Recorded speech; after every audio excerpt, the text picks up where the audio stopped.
Once again I welcome to all of you in editorial विश्लेषण। इस editorial विश्लेषण series में मैं क्या कर रहा हूं बेसिकली बता दूं। जो लोग पहली बार इस पर्टिकुलर वीडियो को देख रहे हैं, फर्स्ट टाइम देख रहे हैं, तो उनको मैं बता दूं कि इस सीरीज के अंदर मैं पिछले 10 दिन के अंदर जो इंपॉर्टेंट न्यूज़पेपर्स हैं सारे, उन सभी न्यूज़पेपर्स के इंपॉर्टेंट जो आर्टिकल्स एंड एडिटोरियल्स को देख के best of the best articles and editorials आपके लिए यहाँ पे लेके आ रहा हूँ पर डे, और उसको मैं आपके लिए रिकॉर्ड कर रहा हूँ। इसी सीरीज में आगे बढ़ते हुए आज जो आर्टिकल हम देखेंगे, एडिटोरियल जो हम आज देखेंगे, वो है China forgot the dead sparrows. ये है आर्टिकल या एडिटोरियल हम बोल सकते हैं, जो कि लिखा हुआ है टाइम्स ऑफ इंडिया के अंदर। टाइम्स ऑफ इंडिया में ये आया है। इसके राइटर है के श्रीनाथ रेड्डी, और के श्रीनाथ रेड्डी यहां पे बोल रहे हैं, दोबारा मैं टाइटल आपको बता रहा हूं, China forgot the dead sparrows. तो ये टाइटल क्यों बोल रहे हैं जो के श्रीनाथ रेड्डी हैं वो, तो इसके लिए मैं बता दूं, आपको पता है जीरो कोविड पॉलिसी की वजह से अभी क्या चाइना के अंदर हो रहा है और कितनी तेजी से कोविड जो है बढ़ रहा है। तो इसमें राइटर बता रहे हैं कि चाइना ने फर्स्ट टाइम नहीं किया ऐसा, हिस्टोरिकली भी चाइना ऐसे एक्सट्रीम कदम उठा चुका है और उसकी वजह से चाइना को रिperकशंस फेस करने पड़े हैं हिस्टोरिकली भी, लेकिन उसके बाद भी चाइना ने कोई सुधार नहीं किया और दोबारा से वही गलती की और जीरो कोविड पॉलिसी लेके आया चाइना। पूरी तरह से वायरस को सप्रेस करने की कोशिश की गई और अब वायरस अपने एकदम भयंकर रूप में आ चुका है और आप सब देख पा रहे हो कि किस तरह से चाइना के अंदर केसेस बढ़ रहे हैं। तो उसको हिस्टोरिकली वो एनालिसिस करते हैं कि चाइना ने काफी लंबे टाइम की चाइना की एक हिस्ट्री रही है जिसमें चाइना ने हिस्टोरिकली इस तरीके के क्रैकडाउन्स किए हैं, टाइट क्रैकडाउन्स अचानक सडनली, एंड उसके रिperकशंस भी चाइना को देखने को मिले हैं। तो इसमें फर्स्ट ऑफ ऑल जो स्पैरोज की यहाँ बात कर रहे हैं, तो फर्स्ट जो प्रोग्राम था चाइना का वो था 4 पेस्ट जो थे उनके लिए, 4 पेस्ट के लिए जो थे, कीट जो होते हैं उनके लिए। तो उसमें इन्होंने एक तरह से इसमें स्पैरो को भी इन्होंने इंक्लूड किया था। तो इन्होंने वही चाइना के अंदर जो ये पेस्ट थे इनको एलिमिनेट करने के लिए और स्पैरोज को भी इसमें स्पेसिफिकली एलिमिनेट करने के लिए प्रोग्राम चलाए,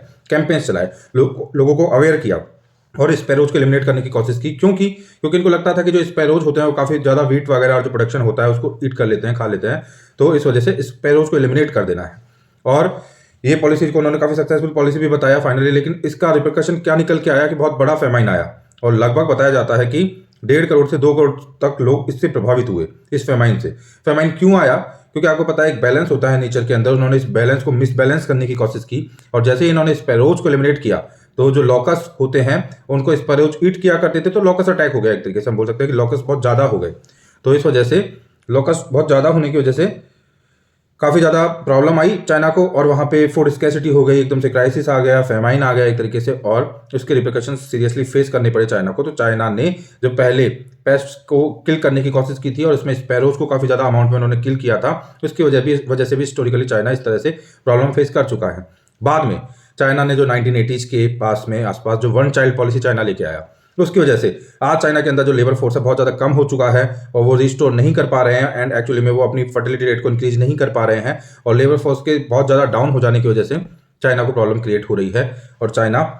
1 चाइल्ड पॉलिसी के भी रिperकशन सब फेस कर रहा है, जिसमें कि चाइना को लेबर फोर्स की कमी बहुत ज़्यादा हो चुकी है। इसी लाइन में आगे बढ़ते हुए राइटर बताते हैं फिर फाइनली कि आपकी जीरो कोविड पॉलिसी को चाइना लेके आता है, जो शी जिनपिंग जी हैं वो पूरी तरह से सप्रेस करने की कोशिश करते हैं, वायरस पे क्रैकडाउन करने की कोशिश करते हैं, टाइट लॉकडाउन कर दिए जाते हैं, मोबिलिटी को रोक दिया जाता है पूरी तरह से और लोगों को कन्फाइंड कर दिया जाता है उनके घरों के अंदर और 2 साल, 2.5 साल, 3 साल तक ये सब कुछ चलता रहता है। एंड देन जब बहुत ज़्यादा विरोध इसका होता है इकोनॉमिक एक्टिविटीज शट डाउन हो जाने की वजह से और लोगों को प्रॉब्लम्स आने की वजह से, तो फिर इसको एकदम से ढील दी जाती है इसके अंदर। और अभी उस ढील दिए जाने का रीजन, अब ढील तो देनी पड़ती ही इनको फाइनली, है ना, और इस वजह से अभी किस तरह से केसेस एक साथ सडनली बढ़ रहे हैं, तो ये भी failure of zero Covid policy जो है चाइना की, उसका परिणाम रहा है। तो हिस्टोरिकली भी चाइना ने इस तरीके की गलतियाँ की हैं और रिसेंटली भी चाइना ये गलती कर रहा है। इसमें कुछ अच्छी चीज़ें चाइना के द्वारा की जा सकती थी यदि वो जीरो कोविड पॉलिसी लेके आए थे। तो उन्होंने जब इसको ओपन करना था तो स्लो ओपन करना था, धीरे धीरे मोबिलिटी को बढ़ाना था। उन्होंने अब्रप्टली और तेजी से पूरा सिस्टम ओपन कर दिया और एकदम से रेस्ट्रिक्शंस हटा दिए गए। यही रीजन है कि इतनी तेजी से ये पूरा का पूरा सिस्टम बढ़ रहा है आगे और इतनी तेजी से जो केसेस हैं चाइना के अंदर वो बढ़ रहे हैं। तो ऐसी कंडीशन के अंदर हम बोल सकते हैं कि चाइना की कोविड जो जीरो कोविड पॉलिसी थी वो बुरी तरह से फेल हो गई है यहाँ पे और हिस्टोरिकली भी इस तरह से हुआ है। तो यहाँ पे गलती क्या हुई है चाइना से? तो चाइना ने जनरली एक्चुअली में अपने नेचर की तरह, जो जैसा चाइना के स्टेट का नेचर है, थोड़ा वो फोर्सफुल है, थोड़ा स्ट्रिंजेंट है, वो थोड़ा स्ट्रिक्ट है, तो इसी चीज़ को फॉलो करते हुए उन्होंने पास्ट में भी इस तरीके की गलतियां की हैं और अभी भी वो जीरो कोविड पॉलिसी लेके आए, लेकिन वो भूल गए कि वायरस का इतिहास करोड़ों साल का है, 300 करोड़ साल के एवोल्यूशन का वायरस के पास इतिहास है, हिस्ट्री है, जो कि उसको बहुत डेडली बना देती है, बहुत ज़्यादा कंटेजियस बना देती है वायरसेस को। और उस नेचुरल चीज़ से चाइना ने फाइट करने की कोशिश की, उसको सप्रेस करने की कोशिश की और यही रीज़न रहा कि इस तरह से इनको अब प्रॉब्लम फेस करनी पड़ रही है। तो ये चाइना की पॉलिसीज़ के साथ कुछ प्रॉब्लम रही है हिस्टोरिकली, जो अभी भी दिखाई देती है, और उनका जो नेचर है स्टेट का वो रिफ्लेक्ट होता है उनकी पॉलिसीज़ के अंदर, उसकी वजह से वो बार बार प्रॉब्लम के अंदर फंस जाते हैं। तो ये 2-3 चीज़ों को कंपेयर करके वन चाइल्ड पॉलिसी एंड जो स्पैरोज को जो किल किया गया, जो पेस्ट को किल किया गया, वो वाली पॉलिसी इनकी, एंड रिसेंटली जो जीरो कोविड पॉलिसी है, इन तीनों को एक साथ देखते हुए बताना चाह रहे हैं यहाँ पे जो राइटर है के श्रीनाथ की, चाइना का हिस्टोरिकली भी और आज भी वही रवैया रहा है चीज़ों को लेके, और उसकी वजह से चाइना को प्रॉब्लम फेस करनी पड़ रही है। तो बेसिकली यही सब चीज़ें इसके अंदर बताई गई हैं पर्टिकुलर एडिटोरियल के अंदर। सो यही था। इसी तरह से एडिटोरियल्स की डिकॉर्डिंग के लिए आप हमारे साथ कनेक्ट रहें। हमको आप फेसबुक पे, इंस्टाग्राम पे, यूट्यूब पे, टेलीग्राम पे फॉलो कर सकते हैं। धन्यवाद।